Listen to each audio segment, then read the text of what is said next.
রাজনীতি রাজনীতিতে মাঠে লড়াই থাকবে, কিল ঘুষি মতুরা, তারপর হচ্ছে যার যতটুকু অ্যাবিলিটি আছে, প্রশাসন, মব, সবকিছু চলবে। আসলে এটার নামই রাজনীতি। আর এই যে শব্দগুলো ব্যবহার করলাম, বাংলাদেশের রাজনীতি 5ই আগস্টের আগে হোক বা পরে হোক, এটাই হচ্ছে কমন দৃশ্য। এই মুহূর্তে সবচেয়ে আলোচিত যে ঘটনা, সেটা হচ্ছে গণ অধিকার পরিষদের খুবই কড়া নেতা, মানে ভিপি নূরের পরে যার অবস্থান রাশেদ, তো তাকে ব্যাপকভাবে পিটিয়েছে জাতীয় পার্টির নেতাকর্মীরা এবং আওয়ামী লীগের সন্ত্রাসীরা। দাবি হচ্ছে গণ অধিকার পরিষদের।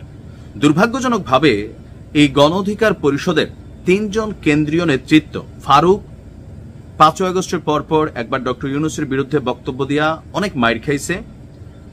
দ্বিতীয়ত এই আমরা প্রথম দেখলাম যে রাশেদ খানকেও কেলিয়েছে। তৃতীয় আছে আমাদের ভিপি নূর, তবে সাংবাদিক ইলিয়াস যে লাইনে হাঁটতেছেন, ভিপি নূরও হয়তো খুব শীঘ্রই একটা ঘটনার শিকার হয়ে যাবেন। যাই হোক, কি নিয়ে আসলে ঝামেলা? গেল কিছুক্ষণ আগে জাতীয় পার্টির নেতাকর্মী এবং গণ অধিকার নেতাকর্মীদের মধ্যে আপনার সংঘর্ষের ঘটনা ঘটেছে। এই ঘটনা নিয়ে আবার পাল্টা অভিযোগ রয়েছে দুই দলেরই। জাতীয় পার্টির নেতাকর্মীদের অভিযোগ যে তারা একটা মিছিল নিয়ে যাচ্ছিল বা একটা প্রোগ্রাম ছিল, সেখানে মিছিল নিয়ে এসে তাদের উপর হামলা করেছে গণ অধিকার পরিষদের নেতা এবং তাদের কর্মীরা।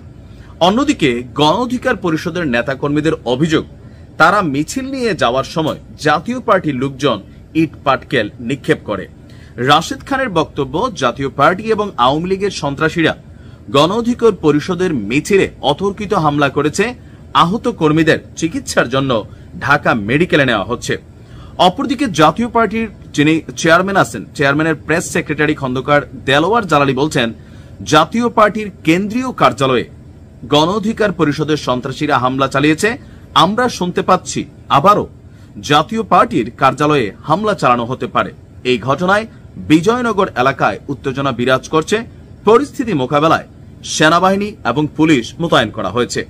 অপরদিকে এই ঘটনাকে কেন্দ্র করে আপনার ভিপি নুরুল হক নূর, তিনি জিএম কাদেরকে গ্রেপ্তারের আলটিমেটাম দিয়েছেন প্রশাসনকে। যদি জিএম কাদেরকে গ্রেপ্তার করা না হয়, তাহলে সচিবালয় ঘেরাও করারও হুঁশিয়ারি দিয়েছেন। রাত 7:45, মানে কিছুক্ষণ আগে ফেসবুক পেজে তিনি লিখছেন, জিএম কাদেরকে গ্রেপ্তার করা না হলে সচিবালয় ঘেরাও কর্মসূচি দেওয়া হবে। এখন কেন জাতীয় পার্টি এবং গণ অধিকার পরিষদের মধ্যে কনফ্লিক্ট? কারণ গণ অধিকার পরিষদের নেতা যে কয়েকজন আছেন, 2-3 জন, রাশেদ খান, ভিপি নূর অথবা ফারুক, তো তাদের প্রত্যেকেরই বক্তব্য জাতীয় পার্টিকেও একটা আওয়ামী লীগ টাইপের পরিস্থিতিতে নেওয়া উচিত, এদের রাজনৈতিক কর্মকাণ্ড বন্ধ করা উচিত। নানান ধরনের বক্তব্য কিন্তু মিডিয়া প্ল্যাটফর্মে অথবা গণমাধ্যমে প্রতিনিয়ত তারা দিয়ে যাচ্ছেন। আর এজ এ রেজাল্ট যারা জাতীয় পার্টির নেতাকর্মী আছেন, তারা বিষয়টাকে জাতীয় পার্টির যারা আছেন, ভিপি নূরের দলের এমন বক্তব্যগুলোকে তারা পজিটিভ নিচ্ছেন না। আবার অনেকেই ভাবছেন যে জাতীয় পার্টির তো এত সাহস নাই যে সেরকম অ্যাকশনে চলে যাবে। বিশেষ করে কয়েকটা টার্মে যা দেখছি, এখানে আওয়ামী লীগ জাতীয় পার্টির নেতাকর্মীর বেশে তারা কিন্তু এই মুহূর্তে জাপাতে বিরাজমান, যার কারণে অতীতে শান্ত থাকা জাতীয় পার্টি এখন যখন অ্যাকশনে যায়, তখন স্বাভাবিকভাবে